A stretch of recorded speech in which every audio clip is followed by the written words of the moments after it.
আজ সকাল সকাল উঠে আমি পুজোটা দিয়ে নিয়েছি। বেসিক্যালি সকালে এবং বিকেলে আমি পুজো দিই না, মাম্মামই দেয়। মাম্মামের দুদিন হলো প্রচণ্ড জ্বর, বাপিরও ভীষণ শরীর খারাপ ছিল। একদিন বাপি রেস্ট নিয়েছিল ছুটি নিয়ে, এবং বাপি আজ থেকে জয়েন করেছে। মাম্মামের তো ভীষণ জ্বর, মানে ওঠার মতো ক্ষমতা নেই, এবং ঠিকমতো খাওয়া দাওয়াও হচ্ছে না, বুঝতেই পারছো। তো সকালে একটা বিস্কিট খেয়েছিলাম, মাম্মামকে নিজের হাতে খাইয়ে দেওয়া, ওষুধ খাওয়ানো, সমস্ত কিছু একা হাতে করছি। মা বাপির একসাথে শরীর খারাপ হলে মানে কী যে চাপটা পড়ে, মানে বলে বোঝাতে পারবো না।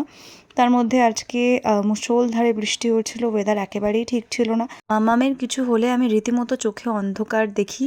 নিজের হাতে আমাকে যেমন, আমি অসুস্থ হলে যেমন টেক কেয়ার করে, আমি ঠিক ততটাই টেক কেয়ার করার চেষ্টা করেছি। আগের থেকে অনেকটা বেটার আছে। নিজের হাতে ওষুধ খাওয়ানো, ভাত খাওয়ানো, জানো তো সময় মানুষকে অনেক ম্যাচিওর করে, অনেক শিক্ষা দেয়, অনেক কিছু শিখিয়ে দিয়ে যায়। তো যাই হোক, আজকের ভিডিওটা এতটুকুই। ভিডিওটা ভালো লাগলে সাবস্ক্রাইব আর লাইক করতে ভুলো না।